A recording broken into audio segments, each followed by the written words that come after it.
Hello everyone, स्वागत है आपका अपनी यूरेका क्लासेस के अंदर। आज की क्लास के अंदर मैं लेके आया हूँ आपके लिए एक जेनेटिक्स का important topic, law of inheritance, वंशागति के नियम। अपने एक चैप्टर पढ़ते हैं जेनेटिक्स वाला, जिसमें आपने एक साइंटिस्ट का नाम सुना होगा, ग्रेगर जॉन मेंडल साहब। उन्होंने जेनेटिक्स को समझाया है और लक्षणों का एक पीढ़ी से दूसरी पीढ़ी में जो स्थानांतरण होता है वो कैसे हो रहा है, जिसको हम वंशागति नाम देते हैं। उन लक्षणों का स्थानांतरण एक पीढ़ी से दूसरी पीढ़ी में कैसे हो रहा है, ये बात समझाने के लिए मेंडल जी ने वंशागति के 3 नियमों का प्रतिपादन किया था। और वो मेंडल जी के 3 नियम होने वाले हैं यहाँ पे: concept of dominance, law of segregation, law of purity of gamete, law of independent assortment. मतलब प्रभाविता का नियम, पृथक्करण का नियम और स्वतंत्र अपव्यय का नियम। अब पुरानी किताबों के अंदर अभी भी अपन ये देखते हैं कि मेंडल जी ने वंशागति से रिलेटेड जो नियम दिए थे वो कितने थे? 3 थे। लेकिन अब इन तीनों में से कितने नियम बचे हैं? 2 ही नियम बचे हैं। प्रभाविता का नियम, जिसको हम पहले नियम बोला करते थे, ये अब नियम नहीं बचा है। ये अब एक तरीके की हाइपोथेसिस बन चुकी है, अवधारणा बन चुकी है। इसीलिए अपन इसको लॉ ऑफ डोमिनेंस ना बोल करके क्या बोलते हैं? Concept of dominance. अब यहाँ पे थोड़ा सा अपने को कंफ्यूजन रहता है कि मेंडल जी ने वंशागति से रिलेटेड कितने नियम दिए थे। तो पहले हम बताया करते थे कि मेंडल जी ने वंशागति से रिलेटेड 3 नियम दिए थे, लेकिन बायोलॉजी के अंदर अपने को पता है कि बहुत सारे एक्सेप्शन निकल के आ जाते हैं, तो अपने को हर टाइम अपडेट होते रहना पड़ता है। अब पहले ये 3 नियम थे, लेकिन अब कितने बचे हैं? 2 नियम बचे हैं। अब अपन बात करें कि मेंडल जी के वंशागति का प्रथम नियम कौन सा है, तो मेंडल जी के वंशागति का जो प्रथम नियम है वो प्रभाविता का नियम नहीं होता है, वो होता है पृथक्करण का नियम। ये अब प्रथम नियम होता है। और स्वतंत्र अपव्यय का नियम ये होता है दूसरा नियम। मतलब टोटल नियम कितने बचे हैं?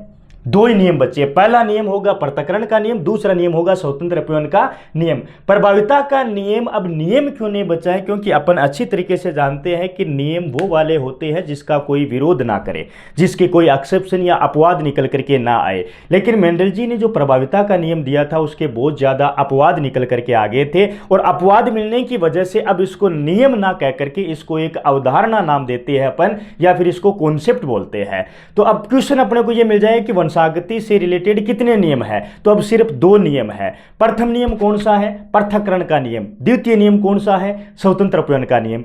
उसके बाद में मेंडल के वंशागति के नियमों का नामकरण करने वाला वैज्ञानिक मेंडल जी ने सिर्फ और सिर्फ इन नियमों की थ्योरी को दिया था कि ये नियम ये कह रहा है, ये नियम ये कह रहा है। अब नियम का जो नामकरण है, जैसे मेंडल जी ने नहीं बोला था कि ये प्रभाविता का नियम है, मेंडल जी ने नहीं कहा कि ये पृथक्करण का नियम है, मेंडल जी ने ये भी नहीं कहा कि इस नियम का नाम स्वतंत्र अपव्यय का नियम है। इन्होंने सिर्फ इनकी लैंग्वेज को बताया था। लेकिन इन नियमों का नामकरण करने वाले जो साइंटिस्ट है वो कौन है? वो है अपने कार्ल कोरेंस। कार्ल कोरेंस ने मेंडल जी ने जो बातें समझाई है उसको नामकरण देकर के ये नियम प्रस्तुत करवाए हैं।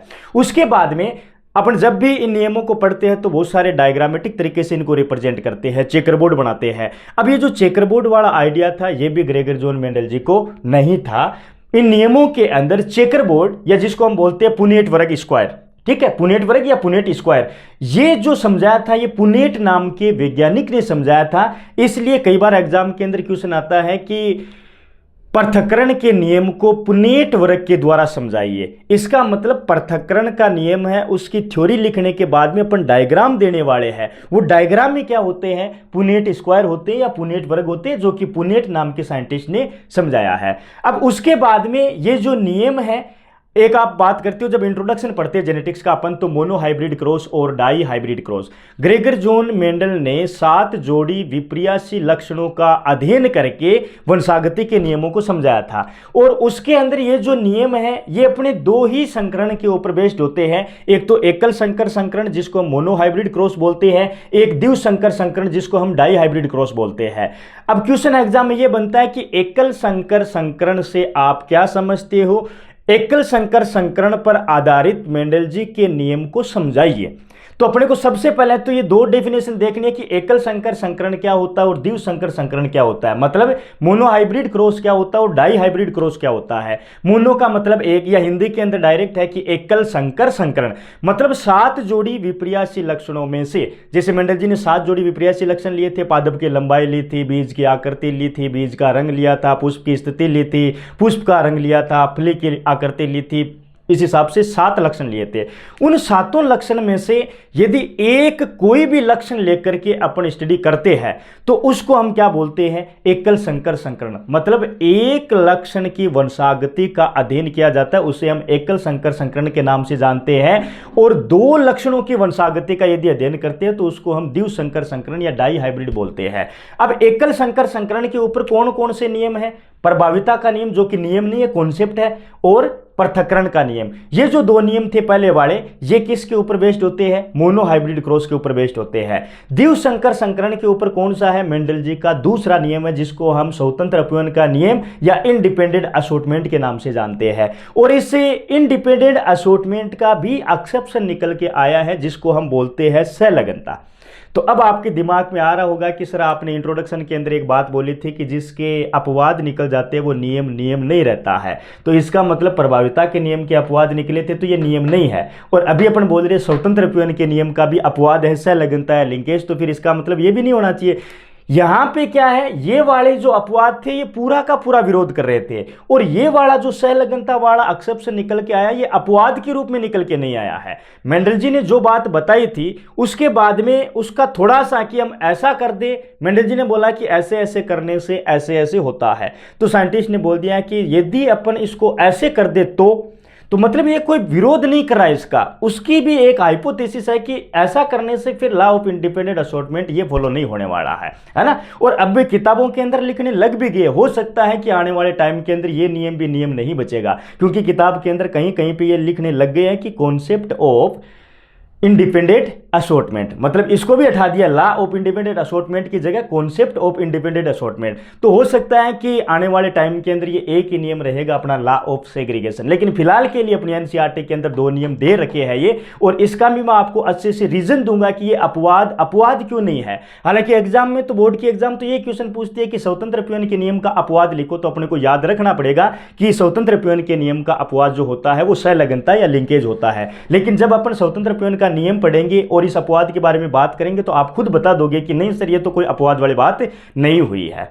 उसके बाद में अपन बात करेंगे एकल संकर संकरण, मोनो हाइब्रिड क्रॉस की। ऐसा क्रॉस जिसमें एक लक्षण की वंशागति का अध्ययन किया जाता है मोनो हाइब्रिड क्रॉस कहलाता है या एकल संकर संकरण कहलाता है। ये तो अपनी होगी डेफिनेशन। उसके बाद में एकल संकर संकरण पर आधारित 2 नियम है अपने, एक प्रभाविता का नियम है और दूसरा पृथक्करण का नियम है। पहला नियम अपन स्टार्ट करेंगे प्रभाविता का नियम, जिसको हम बोलते हैं कॉन्सेप्ट ऑफ डोमिनेंस। यह है एकल संकर संकरण पर आधारित है।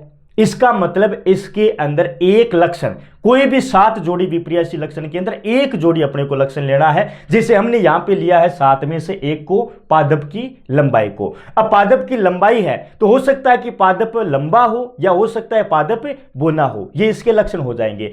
इस नियम के अनुसार जब शुद्ध लंबे जिसको हम बोलते हैं कैपिटल टी व शुद्ध बोने जिसको हम बोलते हैं स्मॉल टी, इन दोनों ही पादपों के अंदर क्रॉस करवाते हैं तो इससे प्राप्त प्रथम पीढ़ी होती है, उसमें केवल प्रभावी लक्षण लंबापन ही प्रकट होते हैं, अप्रभावी लक्षण बोनापन प्रकट नहीं होते हैं। कहना क्या चाह रहे हैं कि एक जनक पीढ़ी ली है, उस जनक पीढ़ी के अंदर अपन ने एक तो क्या ले लिया है, टोल प्लांट ले लिया है लंबा पादप, और एक हमने क्या ले लिया है, ड्वार्फ प्लांट ले लिया है बोना पादप। अब उन जनक पीढ़ी का अपन संकरण करवाएंगे तो उनके जो बच्चे होंगे प्रथम पीढ़ी वाले, उस प्रथम पीढ़ी के अंदर बोनापन का लक्षण प्रकट नहीं होता है, लंबापन का लक्षण ही प्रकट होता है। और लंबापन क्या होता है, प्रभावी लक्षण होता है, बोनापन क्या होता है, अप्रभावी लक्षण होता है। तो F1 पीढ़ी के अंदर अपने को क्या मिला, सिर्फ लंबे लक्षण ही दिखाई दिए, मतलब प्रभावी लक्षण ही आए। अब वो प्रभावी लक्षण आए, उसके आधार पर इसका नाम क्या रखा है, प्रभाविता का नियम। जैसे अपन नॉर्मली चेकरबोर्ड के द्वारा भी इसको समझेंगे, लेकिन उससे पहले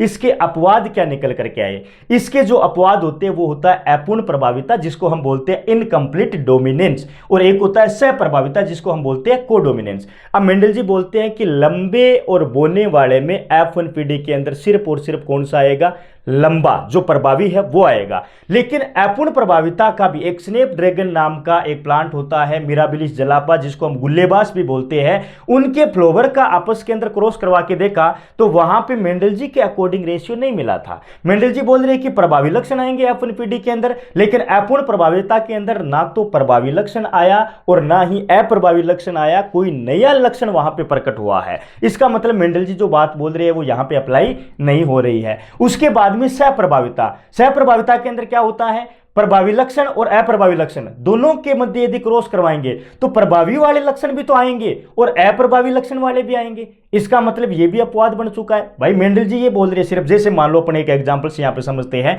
हमने एक लिया है शुद्ध लंबा पौधा जिसको हमने रिप्रेजेंट किया है कैपिटल टी से, फिर लिया है शुद्ध बोना पौधा जिसको हमने रिप्रेजेंट किया है स्मॉल टी से, और लंबापन क्या है, प्रभावी लक्षण होता है, बोनापन क्या है, अप्रभावी लक्षण होता है, क्योंकि छोटा है तो अप्रभावी है। अब इनके सबसे पहले अपन क्या बनाएंगे, गेमिट बनाएंगे। दो कैपिटल टी है तो इसका एक गेमिट बन गया कैपिटल टी, दो स्मॉल टी है तो इसका एक गेमिट बन गया है स्मॉल टी। अब दोनों का ही फ्यूजन करवाएंगे, संकरण करवाएंगे, तो अपने को जो पीडी मिलेगी उसको हम नाम देंगे प्रथम पीडी या F1PD। और F1PD के अंदर कैपिटल टी स्मॉल टी, ये कैपिटल टी ये स्मॉल टी आया है, लेकिन ये है कैसा, विषम युग्मजी लंबे पादप इसको बोला है। मतलब इन प्रभावी और अप्रभावी दोनों में से सिर्फ और सिर्फ कौन सा आया F1PD के अंदर, प्रभावी लक्षण आया है, अप्रभावी लक्षण यहां पे एक्सप्रेस नहीं हुआ है। इसी को हम क्या बोलते हैं, law of dominance, sorry concept of dominance. अब अपन अपूर्ण प्रभाविता की बात करेंगे तो अपूर्ण प्रभाविता के अंदर क्या होगा, अपूर्ण प्रभाविता के अंदर F1PD के अंदर ना तो ये लंबा आएगा ना ही ये बोना आएगा, इनका जो इंटरमीडिएट होगा वो यहां पे एक्सप्रेस होगा। मतलब मेंडल जी तो बोल रहे कि प्रभावी लक्षण आएगा, लेकिन एक्सेप्शन के अंदर अपूर्ण प्रभाविता ये बोल रही है कि यहां पे तीसरा कोई नया कैरेक्टर भी मिल रहा है अपने को, तो हम कैसे मान ले कि जो मेंडल जी बात बोल रही है वो सही है। उसके बाद में कोडोमिनेंस सह प्रभाविता, इसके अंदर क्या हुआ, इसके अंदर शुद्ध लंबा पौधा, मान लो कि यहां पे ब्लड ग्रुप का एग्जांपल लेके अपन समझेंगे कोडोमिनेंस को, लेकिन एक बार के लिए समझेंगे कि यहां पे ये जो प्रभावी लक्षण है वो भी आ गया और ये जो अप्रभावी लक्षण है ये भी मिल गया है F1PD के अंदर। मतलब आधे अप्रभावी के आए आधे प्रभावी के आए, तो इसको हम क्या बोल देंगे, सह प्रभाविता। मतलब प्रभावी वाले भी आए अप्रभावी वाले आए तो इनको बोल दिया सह प्रभाविता, और प्रभावी वाले भी नहीं आए अप्रभावी वाले भी नहीं आए उसको हमने बोल दिया अपूर्ण प्रभाविता, और प्रभावी वाले लक्षण ही आए तो उसको हमने बोल दिया प्रभाविता। तो इनको याद करने का एक सिंपल सा तरीका रहता है, एक तो लिख लो प्रभाविता, एक लिख लो अपूर्ण प्रभाविता, एक लिख लो सप्रभाविता। अब पहला लिखा अपने प्रभाविता, प्रभाविता का मतलब F1PD के अंदर सिर्फ प्रभावी लक्षण आए। उसके बाद में अपूर्ण प्रभाविता, इसका मतलब ना तो प्रभावी लक्षण आए ना ही अप्रभावी लक्षण आए। उसके बाद में सह प्रभाविता, मतलब प्रभावी वाले लक्षण भी आ गए और अप्रभावी लक्षण वाले लक्षण भी आ चुके हैं, उसको हम बोलते हैं सहप्रभाविता। अब यहां पे मेंडल के अकॉर्डिंग जो रेशियो मिला है F1PD में सभी पौधे लंबे 100% और विषम युग्मजी अवस्था में मिले हैं। मतलब लंबे प्रभावी मिले, लेकिन पहले तो अपने सम युग्मजी लिए थे, मतलब दो समान युग्मक है यहाँ पे, और F1PD के अंदर विषम युग्मजी लंबे पौधे मिले अपने को। अब अपने को इससे प्राप्त करनी है F2PD।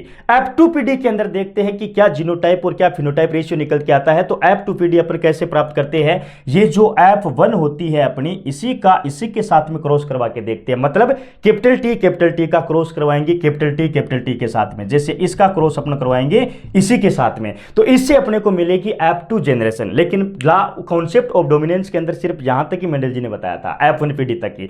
अब F2PD का डिस्कशन अपन करने वाले हैं लॉ ऑफ सेग्रीगेशन के अंदर, पृथक्करण के नियम के अंदर F2PD बनाएंगे, जो कि F1 का स्वपरागण करवा के ही बनाने वाले हैं, जिसमें मेंडल जी के अकॉर्डिंग जो फिनोटाइप रेशियो रहता है वो 3:1 रहेगा, जीनोटाइप रेशियो रहता है वो 1:1 का रहेगा। लेकिन अपूर्ण प्रभाविता और सहप्रभाविता, इनके अंदर जीनोटाइप भी सेम रहेगा, फिनोटाइप भी सेम रहेगा, है ना। तो इसके लिए ये अपवाद माने जा रही है। अपूर्ण प्रभाविता क्या होती है, इसके कैसे जीनोटाइप फिनोटाइप निकालेंगे, कौन सा एक्सपेरिमेंट किया था, कौन से प्लांट के अंदर ये एक्सेप्शन मिला है अपने को, ये दोनों ही जो एक्सेप्शन है इनको अलग अलग तरीके से मैं आपको समझाने वाला हूं।